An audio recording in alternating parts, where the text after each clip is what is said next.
جواب لیں. ہم جو بہانے کرتے ہیں کہ ٹیلی ویژن نہیں دیکھیں گے تو کیا ہو جائے گا, وی سی آر نہیں دیکھیں تو کیا ہو جائے گا, فیس بک میں اگر نہیں گئے, ٹائم پاس نہیں ہو رہا ہمارا. یہ ٹائم پاس ہم کر رہے ہیں, ٹائم فیل ہو رہا ہے. یہ حدیث پاک میں ہے کہ جنت میں جنتیوں کو ان لمحات پر بھی حسرت ہوگی جو غفلت میں گزرے. یہ غفلت کیا تو گناہوں میں گزر رہے ہیں, اور کہہ رہے ٹائم پاس نہیں ہو رہا. ہم ٹائم پاس کر رہے ہیں. یہ چیزیں تھی نہیں تو قبرستان کے باہر اب تک لائن لگی ہوئی ہے, کوئی مرا ہی نہیں ہے, کیونکہ ٹائم پاس نہیں ہو رہا. ٹائم پاس ہوتا ہے اللہ تعالی کی یاد اور فرما برداری سے. یہ ٹائم ہم برباد کر رہے ہیں. ذرے ذرے خیر کا حساب کتاب ہوگا, ذرے ذرے شر کا حساب کتاب ہوگا. یہ ایسے ٹال دینا کہ حالات کیا ہے, چاروں طرف بے حیائی ہے, عریانی ہے, ہر ایک موبائل میں لگا ہوا ہے, فیس بک میں لگا, ہر ایک کا مت بولو, گناہ گار ہو جاؤ گے.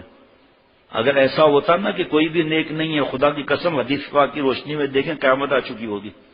قیامت نہیں آ رہی تو کوئی ہے جو عمل کر رہا ہے نا, تو میں کیوں نہیں عمل کر رہا؟ ہمارے عمل پر کس نے تالے لگائے ہیں؟ اگر کوئی خاتون کہے کہ میرے شوہر سخت تھے, یہ تھے, وہ تھے, تو اللہ تعالیٰ اس کے سامنے حضرت آسیہ رضی اللہ تعالیٰ عنہ کو پیش کریں گے. یہ تو فرعون کے گھر میں تھی, اس نے کیسے عمل کیا؟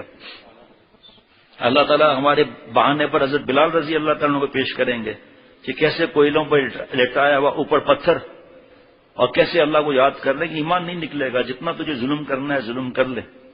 اور صحابہ رضوان اللہ علیہ مجمعین جیسی محنت کسی سے ہو ہی نہیں سکتی. ہمیں تو نقل کرنی ہے, اپنے گھر کو ٹھیک نہیں کرتے, شرعی پردہ نہیں ہے, نام محرم سے بیوی باتیں کر رہی ہے, فلم میں نام محرم کو ہر طریقے سے دیکھ رہی ہے.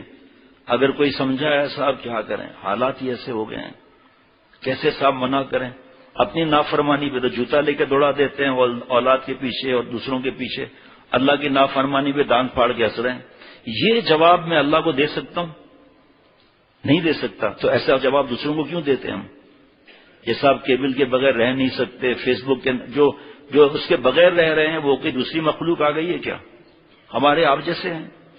جب وہ عمل کر سکتے ہیں, کتنے نوجوانوں کو میں جانتا ہوں جن کا ماشاءاللہ ایسا عمل ہے کہ خود کو شرم آتی ہے. ایسا عمل ہے ان کا ماشاءاللہ, ایسا عمل.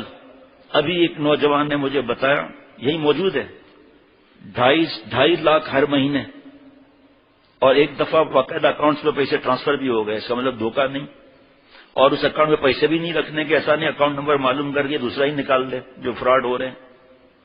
لیکن آگے جو انہوں نے کام بتایا اس میں بے عریانی کا کام تھا. باہر ملک سے کہ میں لعنت بھیجتا ہوں ایسے پیسے پر جس سے اللہ ناراض ہو جائے. نوجوان ہے, اس نوجوان کی تمنا کیا ہوتی ہیں. جب یہ میں اعلان کیا تو ایک دوسرے نوجوان کا پرچہ آ گیا کہ 3.5 سے 4 لاکھ ہر مہینے ہمارے جو ہے چلے جاتے ہیں. یہ کام جو میں تو تفصیل نہیں سنتا, منع ہے, ہمارے ساتھ بھی نفس لگا ہوا ہے, لیکن ایک نے تھوڑا بتایا, میں نے اس کو منع کر دیا. میں نے کہا آپ نے لکھا ہی کیوں بھائی, میرا دماغ الٹا چلنے لگتا ہے پھر, اس لیے منع ہے, ایسی تفصیل مت لکھو. لیکن یہ تفصیل جاننے کے بعد جو ہے پتہ چل رہا ہے کہ جو بچے ہوئے ہیں نا ان کو بھی رگڑا دینا ہے. ایسی رنگینیاں, ایسے پھنسانے ہیں کہ میں اس کو بیان بھی نہیں کر سکتا, ورنہ آدمی ٹو لگائے گا. وہ مجھے کیا ضرورت ہے. سب سے پہلے ریڈیو آیا یہود و نصارہ کی طرف سے, اتنے اسٹیشن, بس گانے چلتے رہو, میوزک چلتی رہے. لیکن اللہ کے بندے اور بندیاں بہت بچی ہوئی تھیں. اس کے بعد جو طریقہ ہے جن کے واردات کا ٹیلی ویژن اور یہ ہوتے ہوتے اب وہ ٹیلی ویژن اور ساری خرافات اور باطل جتنے فرقے ہیں سب جیب کے اندر ہیں. اپنے ایمان کا پتہ نہیں, کبھی سکھزم میں جا رہے ہیں, کبھی قادیانیتزم میں جا رہے ہیں, کبھی یہودیزم میں جا رہے ہیں. جو باہر سے آپ کا رشتہ دار ہے پوچھے کہ باہر کے مسلمان کتنے دھیریے ہو رہے ہیں, وہ سچ بولیں گے تو کیا بتائیں گے, اور یہاں کتنے ہو رہے ہیں دھیریے. اس کی وجہ سے فائدے ہیں, یہ بھی بتا دوں آپ کو کہ آپ ایسا نہیں کسی کے دل میں ہو کہ بھائی ہمیں جاب کے لیے چاہیے اسمارٹ فون, ہمیں بزنس کے لیے چاہیے, ہمیں جاب کے لیے چاہیے, ہمیں اسٹڈی کے لیے چاہیے, تو ہم منع کر دیں گے کیا؟ مبشر منع تو نہیں کریں گے, کیونکہ اب ضرورت ہے یہ چیز کی. یہ کیا اس کہنے پر کوئی بندش لگا سکتا ہے؟ قرآن پاک حدیث پاک سے سمجھائیں گے کہ لعنتی چیزوں میں مت جانا, ماں باپ کے سامنے استعمال کرنا, رات کی تنہائی میں استعمال نہ کرنا, اس دروازے سے کوئی آ نہ جائے تو ایسے استعمال کرنا, یہاں چہرہ قبلے کی طرف کر کے استعمال نہ کرنا, کیونکہ جیسے دیکھ لو کہ آ رہا ہے بٹن دباؤ کے سامنے سینری آ جائے گی یا فزکس یا کیمسٹری کی کتاب آ جائے گی. جناب ہاں ہمارا بیٹا دیکھو 2 بج گئے کتنا پڑھ رہا ہے, ٹھیک ہے کیمسٹری پڑھتے رہو, چلے گئے بٹن دبایا پھر بے حیائی شروع ہو گئی. تو اب استعمال کرنے کے طریقے تو واش روم میں استعمال مت کرو، چھت پر جا کے استعمال نہ کرو، تنہائی میں استعمال نہ کرو۔ اب یہ بیانات سن کر ہمارے پاس تو بوڑھوں نے کہا ہے آ کر کہ میں نے فیس بک یوٹیوب سب ختم کر دیا۔ اس سفر پنجاب کا جو ہوا تھا اس میں بھی نوجوانوں نے بھی ختم کیا اور ایک بوڑھے نے بھی بتایا۔ عشاء کے مجلس کے بعد کہا کہ ابھی گھر جا کر سب سے پہلا یہ کام کرتا ہوں، میری وجہ سے میرے بچے اور بیٹیاں برباد ہو رہی ہیں۔ صبح فجر میں آگے بڑھ کر بیان کے وہ گلے لگائے تو رات کو میں نے تم سے کہا تھا نا میں ہوں، سب جا کر رات کو ختم کر دیا، تصویریں جتنی ہیں سب جلا ڈالی۔ جس گھر میں تصویر ہوتی ہے رحمت کے فرشتے نہیں آتے، اور تصویر کھینچنے والے کو سب سے زیادہ عذاب ہوگا۔ اور ایک روایت میں اس سے کہا جائے گا اب جان بھی ڈال، کہاں سے جان ڈالے گا؟ لیکن کبھی پورے دنیا میں جو مفتیوں کا بہانہ لگاتے ہیں، کبھی ان کو بتایا کہ میں فیس بک میں جاتا ہوں، ویڈیو گیم میں جاتا ہوں، کارٹون میں جاتا ہوں، ننگی فلمیں دیکھتا ہوں، یہ بتایا کبھی؟ کیا یہ بھی جائز ہے؟ نعوذ باللہ، کیا ڈیجیٹل میں نامحرم عورت کو دیکھنا جائز ہے؟ شیخ الاسلام کیا ہوتا ہے جناب؟ شیخ الاسلام حضرت مفتی تقی عثمانی صاحب دامت برکاتہ ان کی آواز سنا سکتا ہوں۔ فرمایا اسمارٹ فون کو بیچ دو، جوش میں حضرت بیان نہیں فرما دے، یہاں جوش میں فرمایا ہماری ایک غلطی ہمیں دوزخ میں لے جانے کے لیے کافی ہے۔ یہ بھی فرمایا تھا کہ میری تحقیق کے آڑ میں فلمیں دیکھ رہے ہیں، میں نے اجازت دی ہے کیا؟ اگر کوئی فرض کریں کوئی اپنا تعارف کرا دے میں مفتی ہوں، ایک مثال ہے، ایسا کر نہیں سکتا کوئی عالم مفتی، اور کیا کوئی بات نہیں، ڈیجیٹل ہے، عورتوں کو دیکھو، تو کیا ہم دیکھیں گے؟ نعوذ باللہ، ہمارے سامنے قرآن پاک حدیث پاک نہیں ہے کیا؟ یہ نفس کی بدماشیاں ہیں۔ فرمایا اسمارٹ فون کو بیچ دو، ایک غلطی ہمیں دوزخ میں لے جانے کے لیے کافی ہے۔ آگے کیا فرمایا؟ میں مانتا ہوں اس میں فائدے ہیں، لیکن شریعت کا مسئلہ ہے دفع مضرت مقدم میں جلب منفعت پر، کہ جس میں فائدہ کم ہو نقصانات زیادہ اس کو چھوڑ دو۔ یہ بات کیوں نہیں مانتے؟ حضرت مفتی عبدالرؤف غزنوی صاحب دامت برکاتہم بنوری ٹاؤن کے بڑے استاذ، دارالعلوم دیوبند میں پڑھا اور پڑھایا، پھر کئی برس تک اشرف المدارس میں رہے، اب بنوری ٹاؤن میں ہیں۔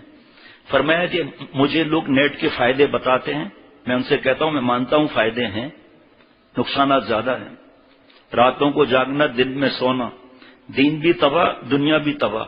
کتنے لوگ آتے ہیں روتے ہوئے کہ ہمارا بیٹا ساری رات گندی فلمیں دیکھتا رہتا ہے، کچھ سمجھاؤ تو گالی تک دیتا ہے باپ کو، بات تک نہیں کرتا۔ ایک دفعہ منع کیا، اب بات بھی نہیں کر رہا، 6 مہینے ہو گئے، سامنے بھی نہیں آتا۔ کوئی کیا آ رہا ہے، کوئی کیا آ رہا ہے؟ بھائی آپ آ کر کبھی 3 دن آؤ نا، صبح 10 سے لے کر عشاء کے بعد کے دان تک آ کر بیٹھیں، ایک دن بیٹھ لیں، دیکھیں کتنے لوگ روتے ہیں، کتنی فونیں آتی ہیں، کتنے ای میل آتے ہیں۔ آج جمعے کے دن بھی ای میل اور دستخط کیے خطوں پر، ٹیلی فون الگ میں تو پسینے چھوٹ گئے کہ اب نماز کا وقت ہو رہا ہے، بیان کا وقت ہو رہا ہے، پھر جلدی جلدی تیار ہوا، سب چیزیں ابھی بھی کچھ رہ گئی باتیں۔ پھر مفتی محمد نعیم صاحب ہمارے رئیس دارالفتاح سے ہیں، ان سے ایک ضروری بات پوچھنی تھی، اس لیے 10 منٹ اور لگ گئے۔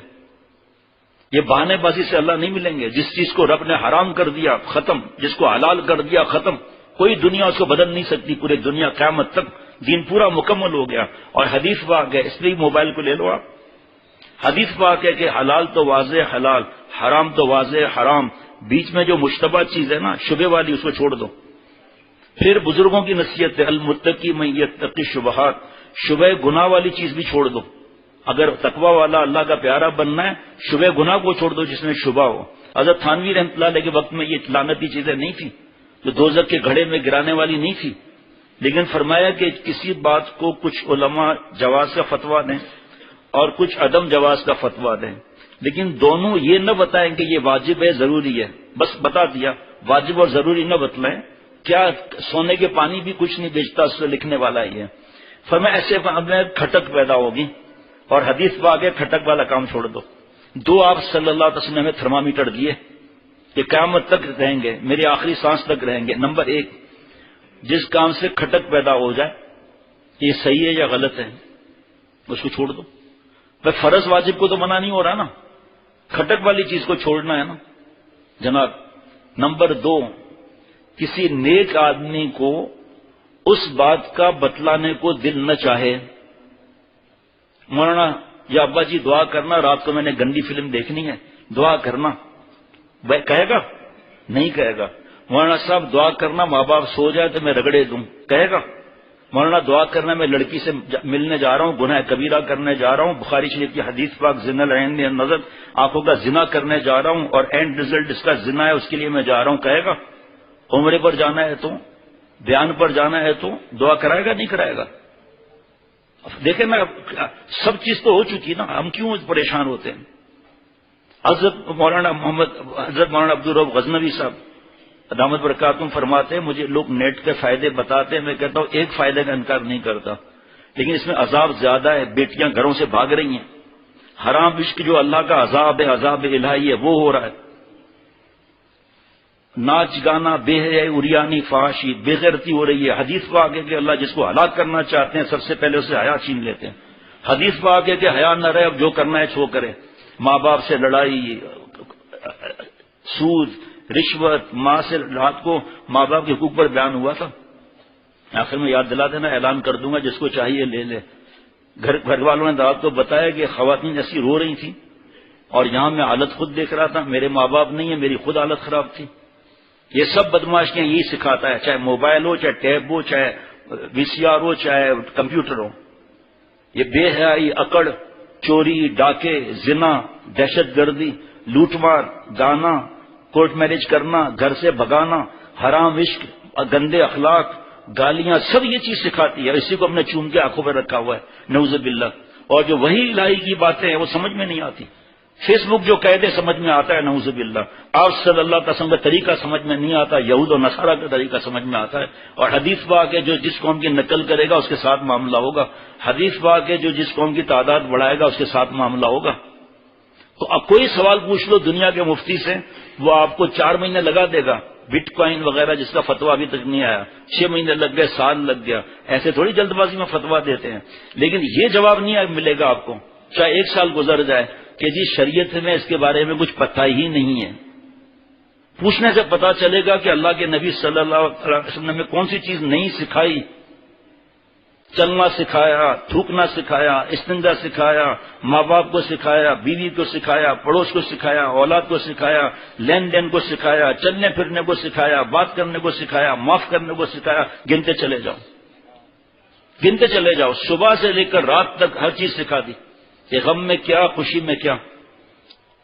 حضرت مولانا عبد الرؤف غزنوی صاحب دامت برکاتہم کی بات کر رہا ہوں کہ فرمایا کہ میں جانتا ہوں نیٹ میں فائدے ہیں لیکن نقصانات زیادہ ہیں، اللہ سے دوری ہے، ذرا ہاتھ ادھر گیا گندگی میں چلے گئے۔ فرمایا مجھے ایک نیا موبائل ہدیہ ملا ہے، مہنگا، اب تک بند ہے، لیپ ٹاپ ہدیہ ملا، اب تک بند ہے۔ میں یہ دوستوں سے کہتا ہوں کہ بھائی جو سمندر ہے نا نیٹ کا، میں اس میں چھلانگ نہیں لگا سکتا کیونکہ مجھے تیرنا نہیں آتا، اور اگر مگرمچھ نے مجھے کھا لیا یا سمندر کی لہروں نے مجھے ڈبو دیا تو میں کنارے پر کیسے پہنچوں گا؟ کیا مطلب کہ اگر خدا نہ خواستہ گناہوں میں انتقال ہوا تو جس سال میں مرے گا اس سال میں اٹھایا جائے گا، حدیث پاک۔ یہ نہ سمجھیں کہ گن سے نکلنا میرے ہاتھ میں ہے، میں یہ نہ سمجھوں کہ توبہ میرے ہاتھ میں ہے، میں یہ نہ سمجھوں کہ میں نیک ہو گیا۔ اگر میں سمجھتا ہوں میں نیک ہو گیا، میں نے حرام کام کیا، کیونکہ نیک بننا فرض، اپنے کو نیک سمجھنا حرام، یہ تکبر ہے، اکڑ ہے یہ۔ اسی لیے آپ دیکھو کہ ذرا تہجد پڑھ لیا، ذرا بیان کر لیا، بغیر داڑھی والوں کو جھڑک دیتے ہیں، اپنے بیٹے کو جہنمی کا فتویٰ لگا دیتے ہیں۔ آپ پوچھو مفتی صاحب بیٹھے ہوئے کہ یہ جائز ہے اس کو کہنا کہ تو جہنمی ہے، تو منوس ہے؟ جائز ہے، منوس گناہ ہے، وہ تو کر رہے ہیں۔ اور دلیل حدیث پاک کی، اللہم ارحمنی بترک المعاصی ولا تشقنی بمعصیتک، اے اللہ مجھ پر وہ رحمت نازل فرما جس سے میں گناہ چھوڑ دوں، اور گناہ کر کے مجھے بدبخت نہ بنا۔ تو بدبخت کون ہوا؟ منوس کون ہوا؟ گناہ ہوا نا جی۔